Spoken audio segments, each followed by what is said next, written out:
with the prayer.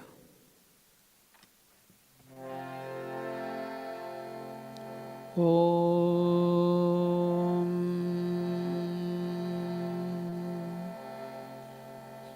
Sthapakaya cha dharmasya sarvadharmasvarupine Avataravarishthaya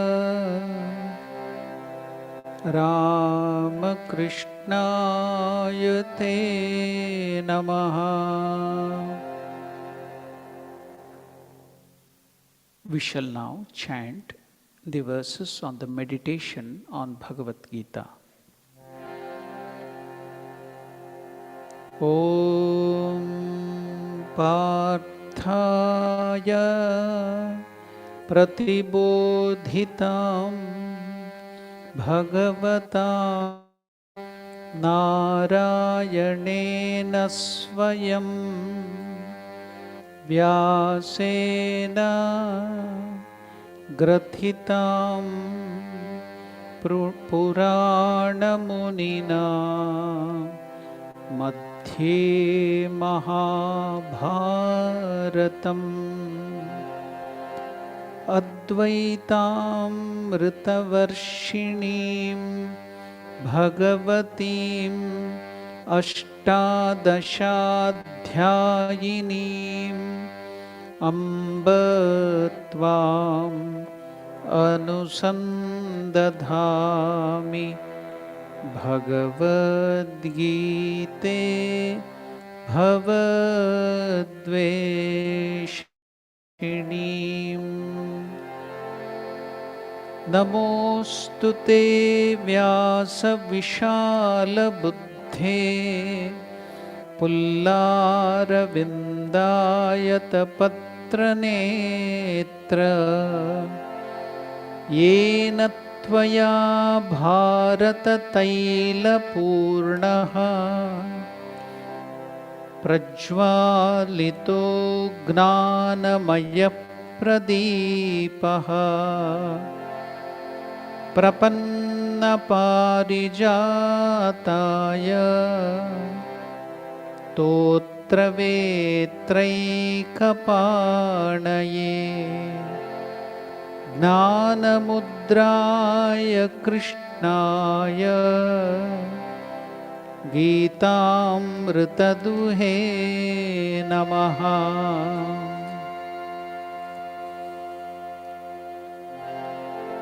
Sarvopanishado gavo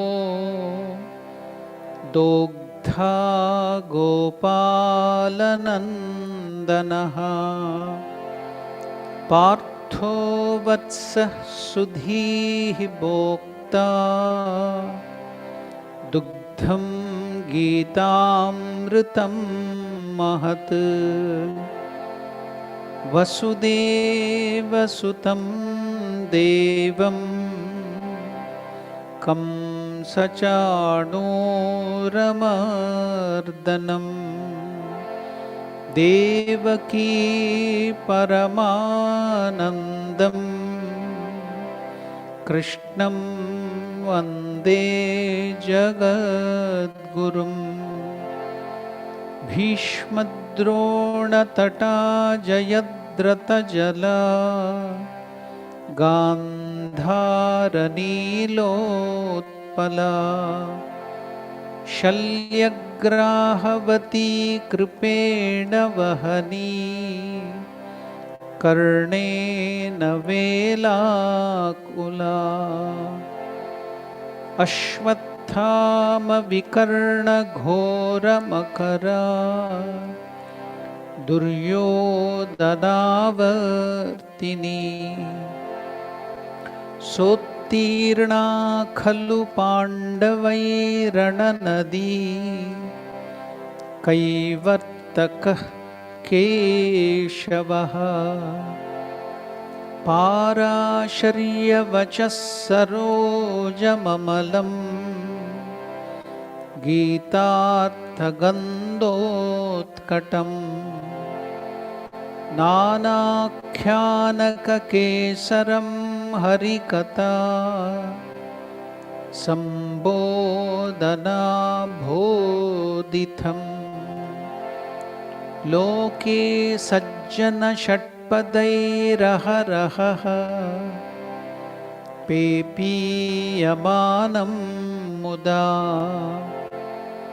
भूयात् भारतपङ्कजं कलिमलप्रध्वंसिनः श्रेयसे मूकं करोति वाचालं भङ्गुं लङ्घयते गिरिं यत्कृपातमहं वन्दे परमानन्दमाधवम् यं ब्रह्मा वरुणेन्द्ररुद्रमरुतः स्तुन्वन्ति दिव्यैस्तवैः वेदैः साङ्गपदक्रमोपनिषदैः गायन्ति यं सामगाः ध्यानावस्थिततद्गतेन मनसा पश्यन्ति यं योगिनो यस्यान्तं न विदुः सुरासुरगणा देवाय तस्मै नमः.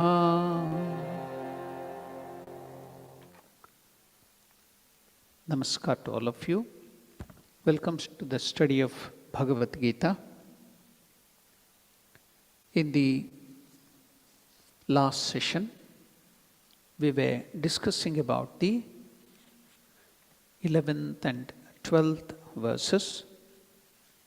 Now we shall discuss a little about the 12th verse and then go forward so that we get some connection between the old class and what we are going to discuss today.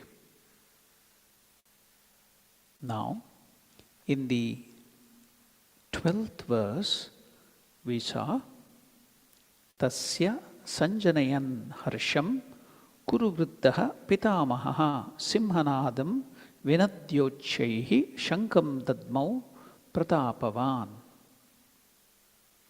In order to embolden Duryodhana, who had lost confidence, Bhishma, the mighty grandsire, the oldest of the Kurus, now raised a lion's roar and blew his conch. Why did he do that immediately? As soon as Duryodhana started talking and telling about the weakness of his army, though it was materially, quantitatively, qualitatively greater than the Pandava army, so Duryodhana was losing his confidence. We see that there is no statesmanship whatsoever in the impudent remarks of unimaginative Duryodhana. He backs impertinently and drifts towards dampening the war zeal of his allies and comrades. The prudent field marshal Bhishma takes note of this deteriorating situation and comes to prompt rescue. So immediately, to raise the morale, he roars like a lion and blows the conch, indicating that war is declared. We are ready for the war. This act, calculated to induce spirit in the mind of Duryodhana, amounts to, according to the codes of warfare, aggression, or we are ready for the war. All that blowing of the conches and other kettle drums, everything by the side of the Kauravas. I just remember one of the incidents. There is a funny saying amongst the people there. Suppose there is a war and the country, the people are losing the battle. But now the politicians and other people have to maintain the morale of the people. So what how to announce, how to tell them that we are defeated. We are getting defeated from the enemy army. So they devised a plan. What did it tell? They announced in the news, the president's message or in the news, they started announcing. What was the announcement? Our army, if you tell defeated, then people will lose the morale. So what were they announcing in the radio or in the TV? Our army retreated with bravery. They didn't utter that we lost the battle, but they put it in such a way. Our army retreated with great courage. So like that here, now Duryodhana, by his words, he is making his friends and all the other warriors to lose confidence and lose the morale. That's why immediately our Bhishmacharya, by blowing the conches and making the sound like a lion, is trying to raise the morale of their army. Now we shall go to see, because we had discussed about all that thing in the last session. Now we will go to see the next verse. What is it? Last time I also had told you, let us also learn little Sanskrit, little by little, while we are also studying Bhagavad Gita. Now, in the 13th verse, Tataha Shankhascha Bhiryascha Panavanaka Gomukaha Sahasaivabhya Hanyanta Sa Shabdastumulo Abhavat. This is the 13th verse. I read it like a prose. Now, let us go to the meaning. We shall break every word so that you will catch the meaning. Tataha. The first word is tataha. What is the meaning of the word tataha in Sanskrit? Thereafter. Tataha means thereafter. Shankha means, shankha means conch. You know the conch, I think it is there. The conch is there. We use it for blowing. That makes a beautiful sound. You know, the blowing of the conch, it is told that it removes the negative energies wherever it is blown. So that's why we blow the conches, the ringing of the bell, the blowing of the conches. So for the ringing of the bell, there is a mantra we have to tell. What is the mantra? That mantra, what is that? To invite the gods or the positive forces to chase away the negative forces or the ghosts and demons. I ring the bell. That is the mantra we have to tell. What is that mantra? Agamartantu devanam, gamanartantu rakshasam, kurve ganta ravam devatahvana lanchanam. So agamartantu devanam, for the gods and the positive energies to come. Gamanartantu rakshasam, for the negative energies, the ghosts, the demons and other things present in this atmosphere, to chase it away. The bell, the sound of the bell is made so that that pealing sound of the sound, that bell, which brings out that wonderful sound of Om, that Pranava Omkara, so that will chase away all the negative energy. That's why in the temples, even in the churches, you can see they ring the bell.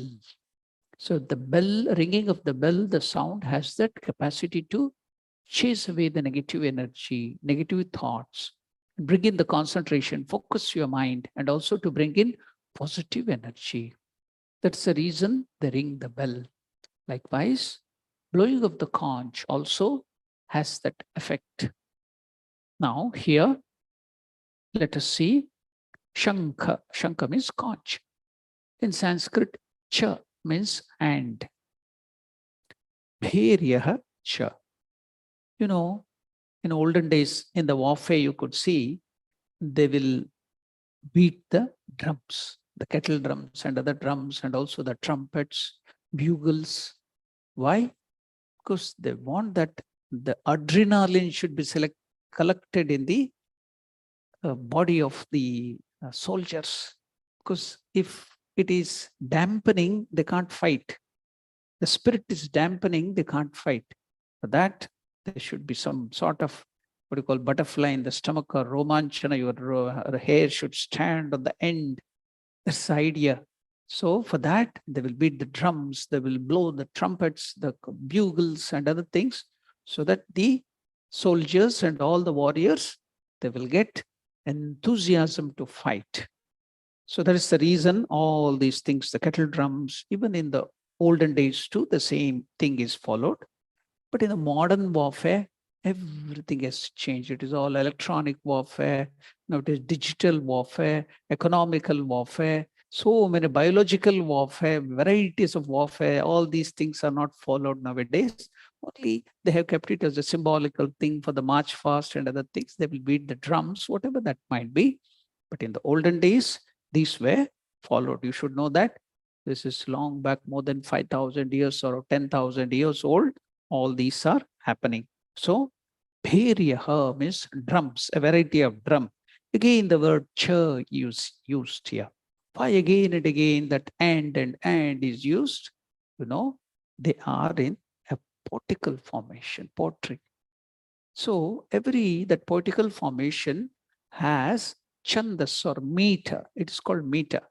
So, you have to make that just like in English we have the what you call couplets, the quadruplets, different 4 lines, 3 lines. It has to have some words in it in that pattern. You have to do that. So here too in Sanskrit there are so many meters. One of them Gayatri is also a meter. Gayatri Chandaha, Anushtup Chandaha, Trishtup Chandaha. The poetry will be always in meters. To make those words into that number of words should be there in them.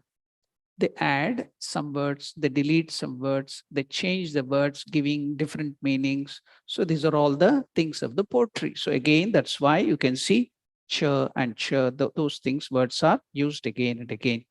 Bheriyaha means a type of kettle drum. Panava, Anaka, Gomuka. Panava is another type of instrument. Anaka is another drum, kettle drum. Then Gomuka. In olden days, if you see some of them, the buffalo horn, from the horn, they make a type of blowing equipment. The cow horn, the buffalo horn, in olden days, they used to blow that. So like that, all the soldiers will be having that to blow that. So all of them are making sound with that gomakaha, trumpets, drums, horns. Sahasa eva. Sahasa eva means immediately. Abhyahanyanta sounded forth. Sashabdaha, that noise. Abhavat tumulaha. Abhavat means they became that sound, made tumultuous sound. They were sounded forth. Therefore, the conches, the kettle drums, trumpets, drums, and horns were immediately sounded forth. That noise became tumultuous. So, when Bhishma first he blew the conch, all the 11 divisions, you can note that in one division there will be more than 200, 300,000 soldiers. Such 11 division, all the soldiers started making these drums and kettle drums, the trumpets. Just imagine the sound which have created, and the soldiers, you will get that some sort of butterfly in your stomach, or that your hair will stand on end. That's adrenaline will be collected and you will be ready for the battle. So that is the situation you can hear. Now, I will go to the explanation. I will give you the word-to-word meaning, and also told you the little of the grammar. I'll be introducing slowly the Sanskrit grammar, the Sanskrit word.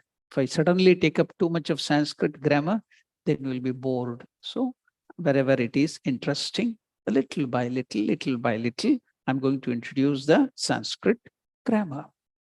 Therefore, conches, kettle drums, trumpet, drums, and horns were immediately sounded forth. That noise became tumultuous. So when Bhishma blew the conch, all the other people in the Kaurava side, the army 11 division also did the same. And not only the conches, varieties of instruments, varieties of battle drums and instruments were sounded forth, and various instruments. Therefore, that sound became so big, everything just simultaneously, all are blowing that, and the drums were beaten, the kettle drums were beaten, that sound reverberated, resonated, and pervaded the whole sky. It became tumultuous noise, and now the Kauravas have indicated their readiness for battle. Now they are indicating, we are ready for the battle. You Pandavas, are you ready? The opposite army, are you ready? We are ready for the battle. You should know that olden days, in the first verse itself, Dharma Kshetra, this is righteous battle, not like that cunningly coming from behind and killing somebody. That would not happen. It was righteous battle. So they would follow rules and regulations and everything. They will start the war at the sunrise, and they would end the war with sunset. After that, no killing of the people, common man would not be touched.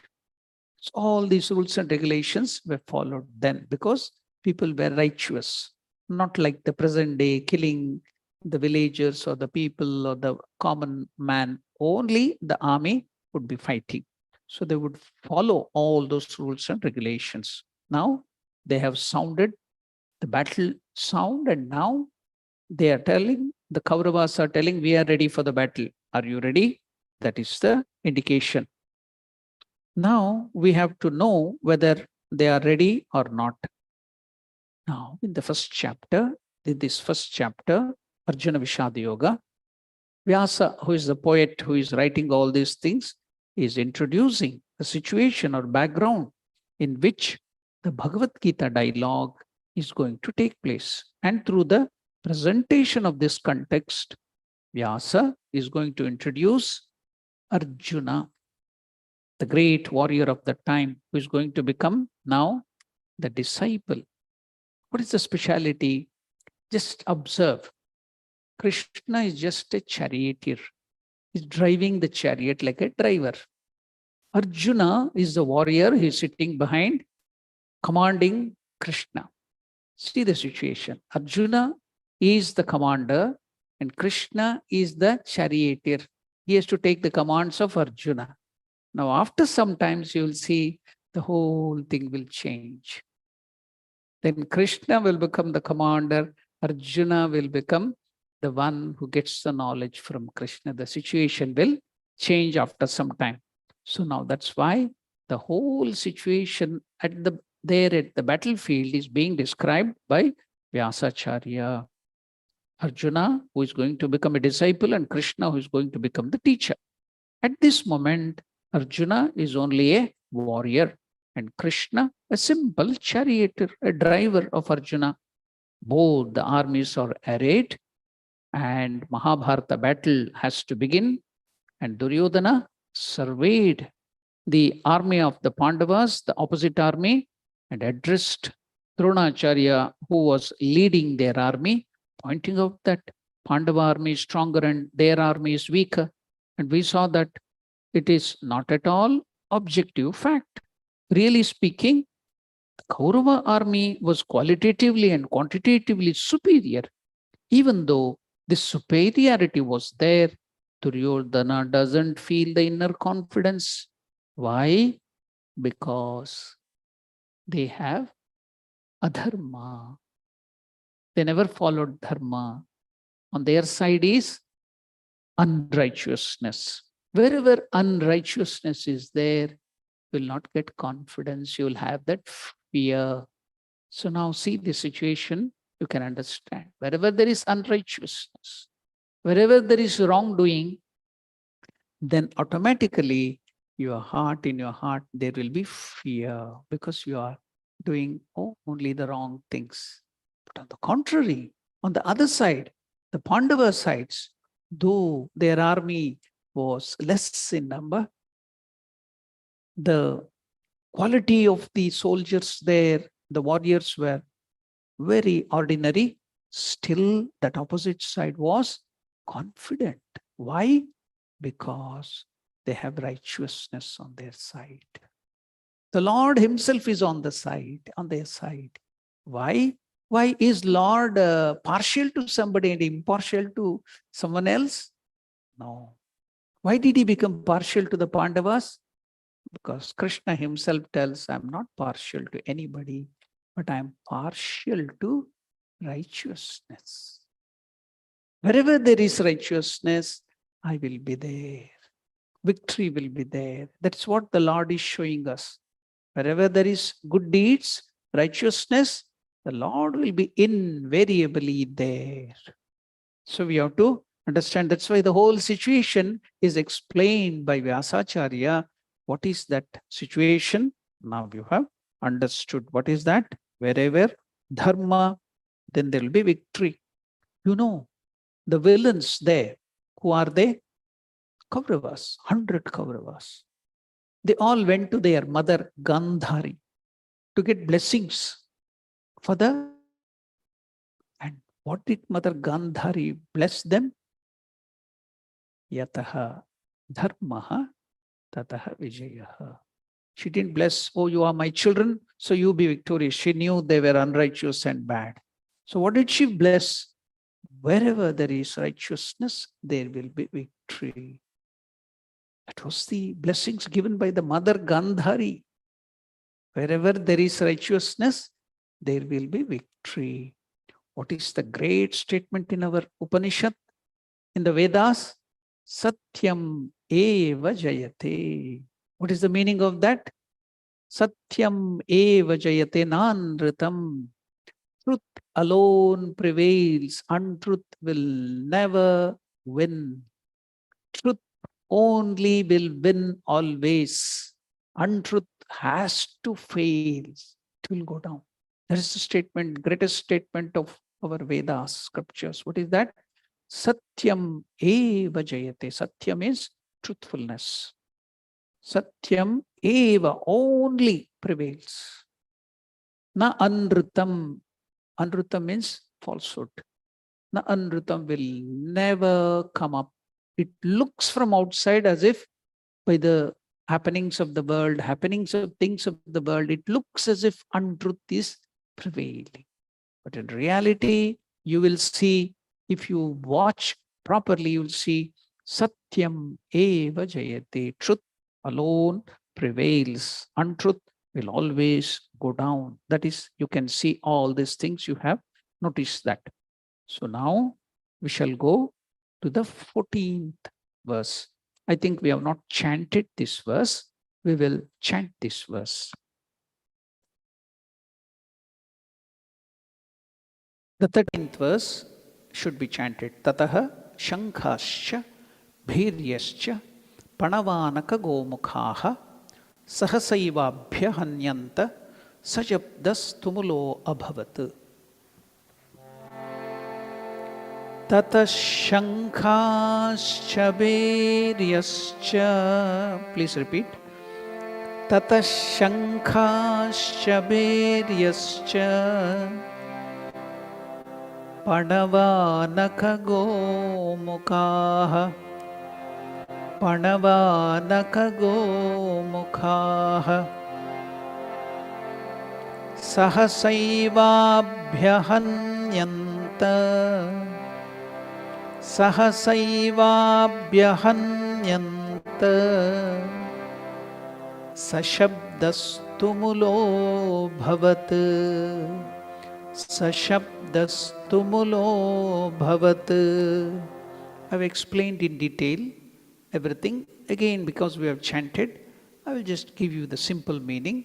Therefore, conches, kettle drums, bugles, trumpets and horns suddenly blared forth, and their combined sound was overwhelming. That's the simple meaning. Now, C-O-N-C-H-E-S. Some people pronounce it as conch, C-O-N-C-H, conch. Some people pronounce it as conch. Both can be pronounced. So there is nothing, no harm in that. Some people pronounce it as conch, some people pronounce it as conch. Shankha is the Sanskrit word.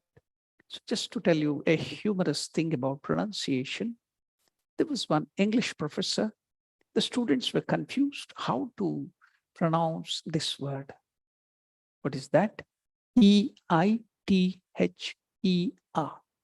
How do you pronounce it? Some pronounce it as either, some pronounce it as either. Now, the students were confused. They were fighting each other. E-I-T-H-E-R is either. Some of them were telling E-I-T-H-E-R is either. Yes, they went to the professor. We will not fight each other, argue with each other.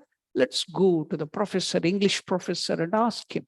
They went to the professor, sir, how is E-I-T-H-E-R pronounced? Is it either or either?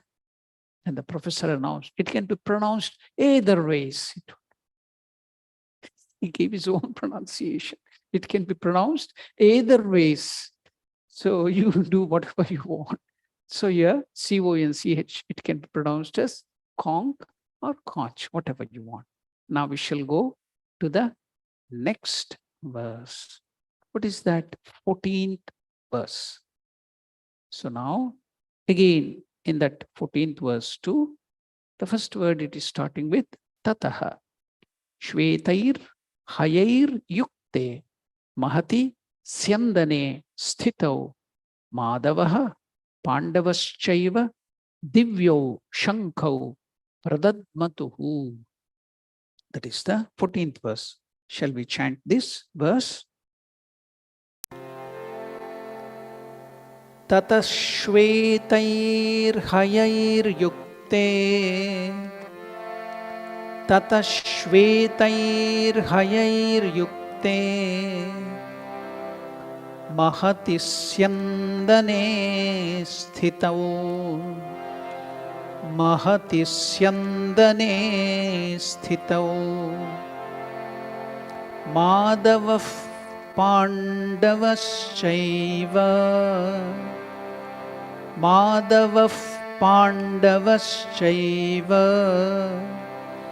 divyau shankau pradadmatuhu divyau shankau pradadmatuhu.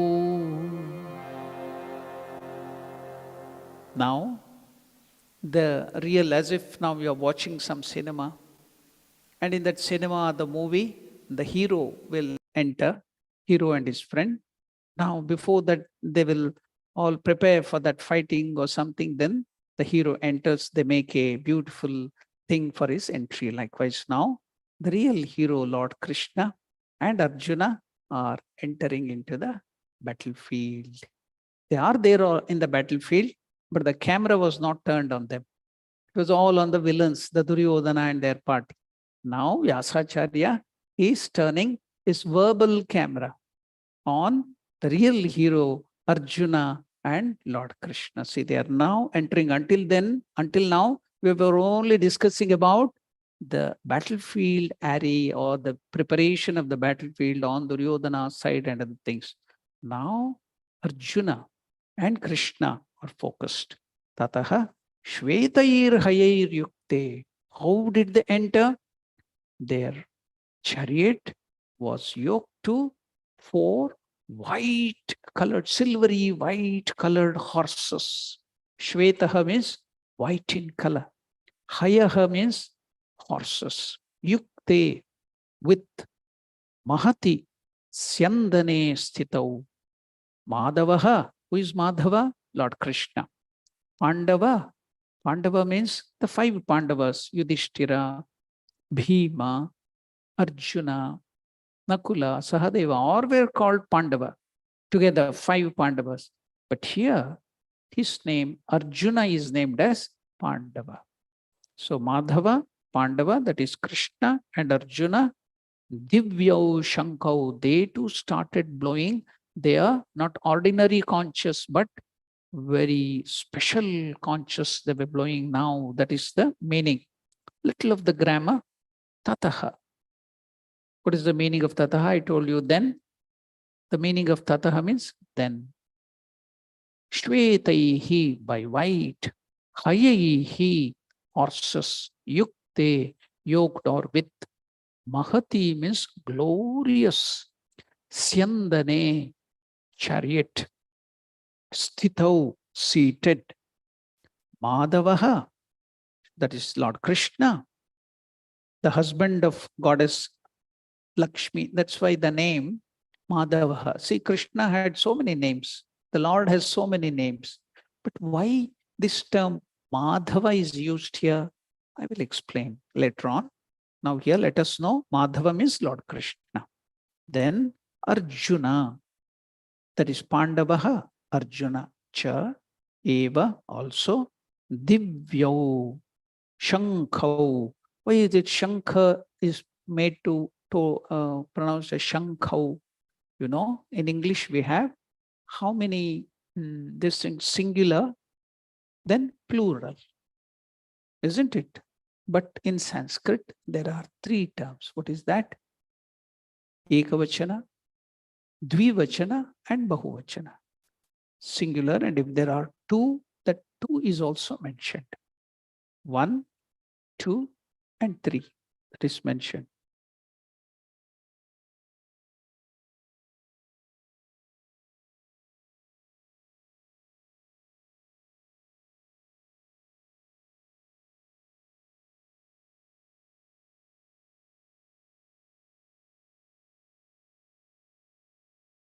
Other than the singular and plural, in Sanskrit, there will be, if there are two things, then they will also mention that. Here, there were two people blowing two conches. That's why it is told Shankau. See how now the word Rama is taken up. Ramaha is singular, 1. Ramau, 2 Ramas. Ramaha is 3 and many, plural. So in that way, the Sanskrit goes on elaborating not only the singular and plural and dvivachana, but also case endings. In English, it's called case endings. Like what? In Sanskrit, it's called vibhakti pratyaya. All that things are given here. So it is 2. That's why Shankau, Divyau, Pradadmatuhu. What is the meaning of Pradadmatuhu? They also blew the conches and showed we are also ready for the battle. Then from amidst the Pandava army, seated in a glorious chariot, drawn by white horses, Madhava and Arjuna blew their divine conch shells.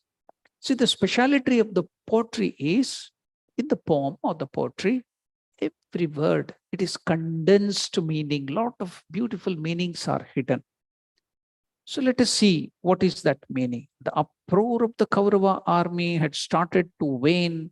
Then from the Pandava side, seated on a magnificent chariot, the Supreme Lord Shri Krishna and Arjuna both blew their conch shells intrepidly, which ignited the enthusiasm of the Pandava army as well. That is the simple meaning. Now we shall go to see the detailed meaning of this verse. Now here, Sanjaya, while narrating, the commentator who is narrating it to Dhritarashtra, has addressed Sri Krishna. He could have told Krishna, he could have told so many other names. Why did he address him here as Madhava? What is meant by Madhava? Meaning of Madhava? We all use the word Madhava to Krishna and Lord Vishnu. What is the meaning of that? Ma, it's a combination of two words, Ma and Dhava. What is the meaning of Ma? Ma means Lakshmi. The Divine Mother Lakshmi's another name is Ma. Dhava means the husband or the Lord. So the goddess of prosperity is Lakshmi.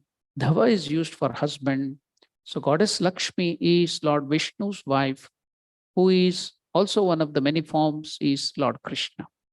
This verse implies that goddess of prosperity was with Pandavas. To show that, that word Madhava is used. Now Lakshmi, the goddess of wealth, here wealth is not only the money. Wealth can be in the form of land, Wealth also can be in the form of so many other things like knowledge. So there is Dhana Lakshmi, Dhanya Lakshmi, Santana Lakshmi. Wealth can be of so many ways. So there is also another wealth, the wealth of victory. That's called Vijaya Lakshmi. Some of the mothers will be given the name, the girls will be given the name Vijaya Lakshmi. So Lakshmi is another aspect. What is that? Victory too. Wealth and victory. So many things implies Lakshmi. That's why by using that one word, Madhava, the poet, that is Vyasacharya, is telling us, conveying victory, because Lord Krishna, the Lord is there with them, righteousness is there with them. Lakshmi, that is Vijaya, victory is theirs. That's why the term Madhava is used. The goddess of prosperity, Dhava, is used for husband. Goddess Lakshmi is Lord's Vishnu's wife. So this verse implies that goddess of prosperity was with the Pandavas, and by her grace, they would be triumphant in this war and reclaim their kingdom. Then, as I told you, the son of King Pandu are called Pandavas. That is, Arjuna is mentioned here. Now, we shall take up about this topic called chariot. Something is happening in India, in Puri Jagannatha. Anybody having any idea what is happening in India? Something special is going on. Puri Jagannatha Ratha Yatra, the chariot festival, has started in India. It's very, very popular. It has become so popular, Even there is a word which has come to the English vocabulary. Have you heard about juggernaut? English word, if you can Google, you can see juggernaut. That English term has come from Jagannatha. The British couldn't pronounce Jagannatha, so they made it juggernaut. So that Ratha Yatra, big chariots, very big, huge wheels, they'll be pulled during that, and the Lord will be sitting there, Lord Krishna there, and it is pulled. Seeing that wheels and the chariot rolling, that big chariots, so the British couldn't pronounce it as Jagannath, they made it juggernaut. So in the English term, it is called the juggernaut, a roll of the juggernaut. If you see the Google, you can see the word of juggernaut from Jagannatha.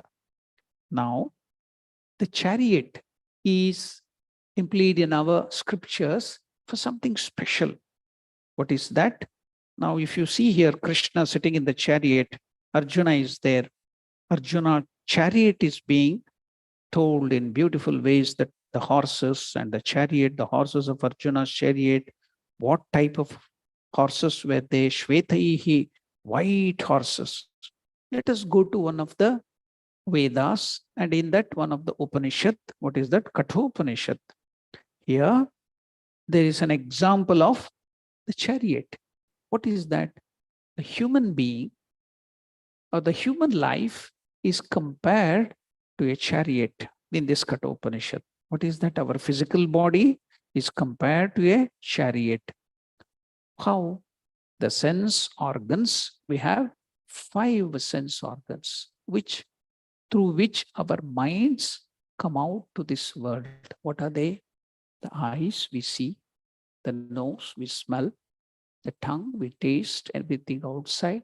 The ears, we hear everything from outside. The skin, we feel everything outside. So we get the knowledge through these 5 sense organs. So this whole body of ours is compared to a chariot where there are 5 horses. What are they? The 5 sense organs through which we get the knowledge of this world. So it is compared to a chariot. So this physical body is compared to the chariot, and our 5 sense organs are compared to the horses. And what about the mind which goes out through this? It is compared to the reins. How does the charioteer control the horses? Through the reins. So our mind is compared to the reins. And the sense organs are driven with the help. How are they controlled? With the help of the reins. Similarly, horses are controlled by the reins. Now, we are the ones who are sitting in the chariot. Suppose you give your intelligence to the bad things, then your chariot will go here and there and there will be accidents. If you give the chariot to the right intelligence, the good intelligence to drive that, that is the Lord, the righteousness and the good thing, then your movement, your travel will be very safe. That's why here the Lord himself has taken over the reins as a charioteer to Arjuna. So there will be no accidents. That's why you can see everywhere, whichever temple you go in India, this Ratha Yatra, the chariot, is always taken into consideration, and it is a very big issue. Here also, the ISKCON people do the chariot festival. I think after some days, I don't know, in Durban now they are continuing. In Johannesburg also they do it. Everywhere they do, the ISKCON people are doing the chariot yatra. So why is the chariot pulled? To show us, give the reins to the proper intelligence, that is the Lord, the right thing which you have to do, then there'll be no accidents in your life. That's why this example of the chariot is given.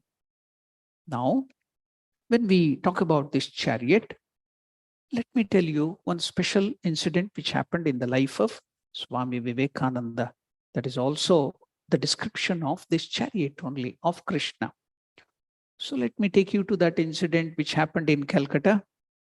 It is one of the friend of Swami Vivekananda's house, Sri Priyanatha Sinha. He was a friend of Vivekananda. Now Vivekananda is telling, he had a picture painted. The subject was Sri Krishna addressing Arjuna on the battlefield of Kurukshetra on the chariot. Now Sri Krishna standing on the chariot, holding the reins in his hands and preaching the Gita to Arjuna. So this friend, Sri Priyanatha Sinha, showed me the picture and asked me how I liked it. Vivekananda replied, fairly well. I said, but as this friend, Sri Priyanatha Sinha, insisted on having my criticism on it, I had to give my honest opinion by saying there is nothing in it to commend itself to me. First, because the chariot of that time, 5,000 years old, of Sri Krishna was not like the modern pagoda-shaped car. And also, there is no expression in the figure of Sri Krishna's face at all. Vivekananda's criticism on that picture. Now, the friend asked him, how then should Sri Krishna be represented in the picture in the question? Swami Vivekananda replied, Sri Krishna ought to be painted as he really was. The Gita personified. The teaching of Bhagavad Gita should be personified, and it should be shown on the face and the feature of Krishna. That should be the way it should be painted. See here the beautiful words of Swami Vivekananda. Sri Krishna ought to be painted as he really was. The Gita personified. And the central idea of Gita should radiate from his whole form as he was teaching the path of righteousness, dharma, to Arjuna. What was Arjuna then? How was he? Arjuna who had been overcome by cowardice and infatuation. So that should be the way it should be pictured. I can't see that at all. Now, Vivekananda goes further to give the explanation how Krishna should be personified there. So saying, Swami Vivekananda posed himself in the way in which Sri Krishna should be portrayed. He himself posed in which way Krishna should be portrayed and continued. Look here, thus does he hold the bridle of the horses. Krishna is holding the reins in this way. How? So tight that the horses are brought to their haunches. With their forelegs, the horse forelegs should be fighting in the air, and the mouths of the horses gaping. Why? Vivekananda himself explains. This will show a tremendous play of action in the figure of Sri Krishna. All this picture, you see, you couldn't picturize now in your mind. Why is Vivekananda telling? This will show a tremendous play of action in the figure of Sri Krishna. Now, what about Arjuna? His friend, the world-renowned hero, Arjuna, how is he? Casting aside his bow and arrows, has sunk down like a coward on the chariot in the midst of the two armies. And Sri Krishna, with his whip in one hand and tightening the reins in the other, has turned towards Arjuna with his, how should it be the face? With his childlike face, beaming with unworldly love and sympathy. Who is on the battlefield? How can you have a childlike face, calm and serene face? He's pulling the reins and other things. He's running the horse. People are ready for the battle. How can he have a childlike face? Yeah, that's the speciality here. Now Vivekananda explains. See, this is a very great lesson to all of us. How should we work in this world? How should we be in this world? That's why I'm explaining it to you. It gives you a wonderful message here. And how should be Krishna's face? He turned himself towards Arjuna with his childlike face. You should imagine all these things. It's beautiful for meditation. Beaming with unworldly love and sympathy, and calm and serene look, and is delivering the message of the Gita to his beloved comrade, friend. Now, tell me, he's asking the friend Swami Vivekananda after explaining how the picture should be.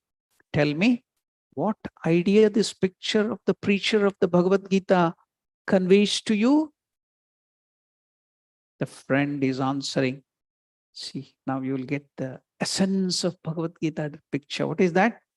Activity combined with firmness and serenity.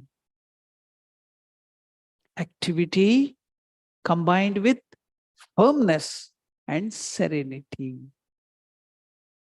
Now Vivekananda explains, he gives more explanation about that. How? That's it. Intense action in the whole body and with a face expressing the profound calmness and serenity of the blue sky. This is the central idea of Bhagavad Gita. So you got the essence in the picture. We should become like that. Intense activity, but you should be calm and quiet. You should not be agitated, anxious, stressful. You should do all the actions. You should work hard, work smart, but you should be calm and serene. This is the goal which we will get from Bhagavad Gita. Bhagavad Gita will make you like that. Intense activity, but calm and serene. No anxiety, no tension, no worries. Now we are in the field of action. Go to the multinational companies.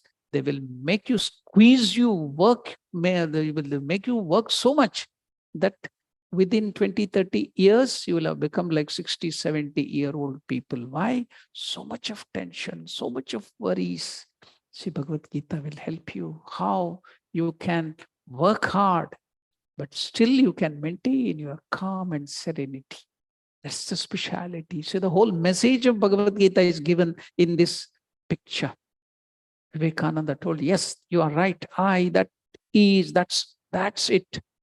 Intense action in the whole body and with a face expressing profound calmness and serenity of the blue sky. This is the central idea of Bhagavad Gita. To make calm and steadfast in all circumstances with one's body, mind, and soul centered at the Lord's hallowed feet. Should be concentrating, focusing, doing all the work, do all intense activities, serve your parents, look after your wife, children, husband, everybody, your friends, everything, do all the work intensely. But you should not be agitated, you should not be worried, you should not be anxious. How? How should you be? What is the central idea of Bhagavad Gita? Asking you to be steadfast in all circumstances with one's body, mind, and soul centered at his hallowed feet. Your mind should be focused on God. Ramakrishna gives that wonderful example. The tortoise or the turtle, what does it do? It goes to the beach, digs there the sand, and lays thousands of eggs there, hundreds of eggs, and covers it. Then it will go to the sea. It will eat, swim, it will play, everything, to do all the activities. But where is the mind of the turtle? Wherever it has laid the egg. Likewise, Ramakrishna tells, do all the activities, intensely active, but your mind should be focused on God. See, that is the central theme of Bhagavad Gita. Vivekananda is telling, with one's body, mind, and soul centered at his hallowed feet. And Bhagavad Gita verse itself is being quoted by Swami Vivekananda. What is that Bhagavad Gita verse? In the 4th chapter, 18th verse, there is Lord Krishna telling, he who even while doing action can keep his mind calm, and in whom even when not doing any outward action flows the current of activity in the form of contemplation of the Lord, is the intelligent one among human beings. He indeed is the real yogi. He indeed is the perfect worker, karma yogi, the real worker. What is that? Contrasting. It looks contrasting, but you can achieve that. What is that? He who even while doing action can keep his mind calm, and in whom even while when not doing any outward action flows the current of activity in the form of contemplation of the Lord, is the intelligent one among human beings. He indeed is the yogi. He indeed is the perfect work. You got the central theme of Bhagavad Gita now, what we are going to get? You can be intensely active, no laziness, no complacency, running here and there and nothing like that. But intense action, do all your duties, but no tension, no worries, calm, maintain your calm. How? The whole of Bhagavad Gita will teach you. That is the central theme. That's why you see, that's why I took you all that Ratha and everything, all that explanation I gave you because of that, so that you get that idea. You got the central theme of Bhagavad Gita. Now, we also got why that Ratha Yatra is being done there in India. The Jagannatha Ratha Yatra. Why do they do in every temple that Ratha Yatra? I gave you the idea. It shows your own body.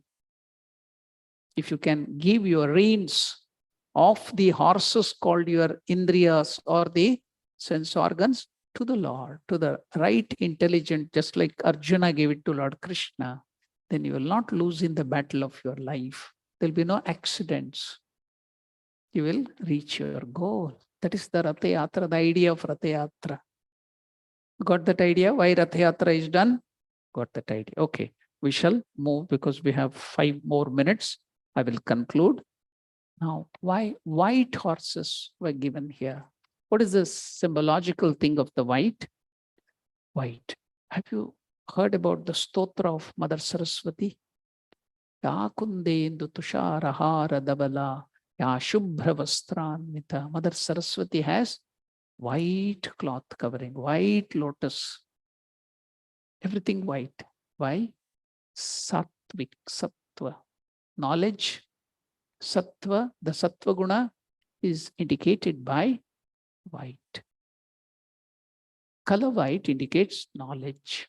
So white horse is through the indriyas, the five senses, you collect sattvic knowledge, the good knowledge, good thing, take good things inside. Stop the bad things. Don't allow your senses to collect. You all think that what you eat from your mouth only is food, is it? No. Whatever you take from your senses, all the senses is your food. Food for thought. Not only food for the mouth, food for the eyes, food for the ears. What you hear, what you see makes your personality, not only the food you eat. All the five senses makes you. That knowledge collected through that is what you are. Leave this opportunity for the senses to collect bad things. Take only, filter everything and take only the good thing. Bhadram karne bhishrunuyama devaha. Shanti mantra. Bhadram. Bhadram means only good things. Vishrunu, our ears should hear only the good things. Our eyes should see only the good things. We should eat only the sattvic food, good, which will maintain your good health. Everything good. That's the idea. Here, white horses means sattvic, knowledge, good knowledge. That is the idea here. It's symbological. So that we got through that. Saraswati also, I told you that mantraya kundendu tusharahara davala. Saraswati has white dress symbolizing knowledge.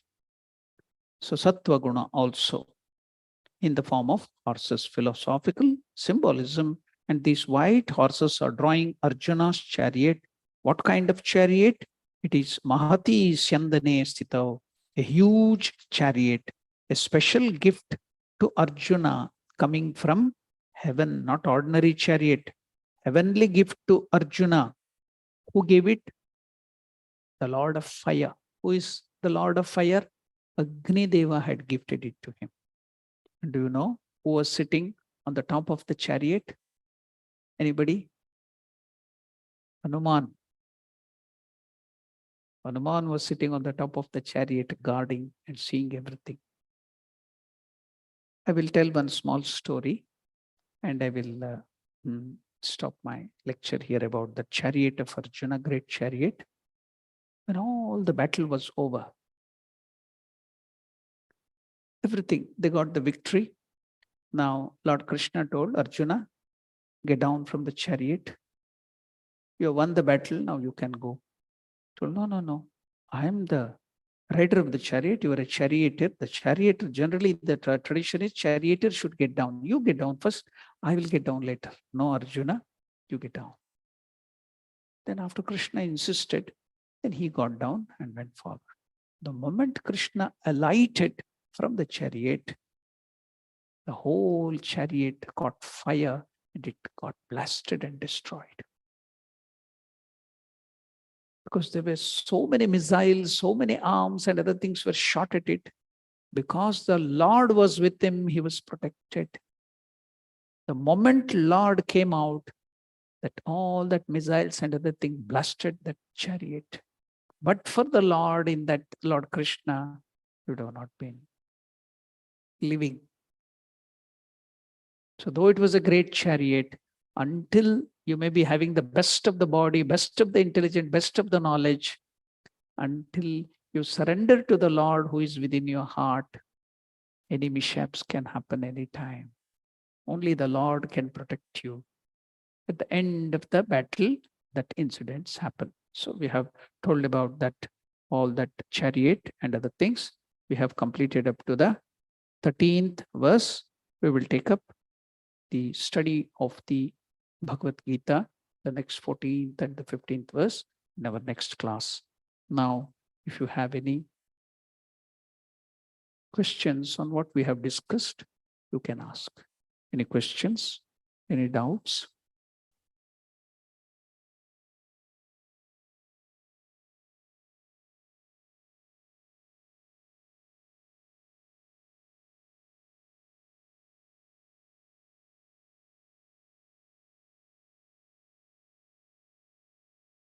Okay. If you have no questions or doubts, I will conclude with the prayer.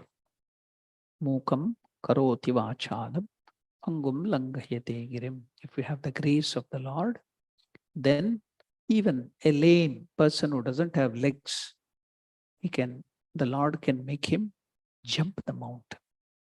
If we have the grace of the Lord, even a dumb person who can't even speak can become a great, eloquent speaker. That is the meaning of this verse. Only we should have the grace of Lord. We can achieve anything. Mukam karoti vachalam pangum langhayate girim yat kripa tamaham vande paramanandamadhavam. Om Shanti Shanti Shanti Harihi Om Tat Sat. Shri Ramakrishna Arpanamastu.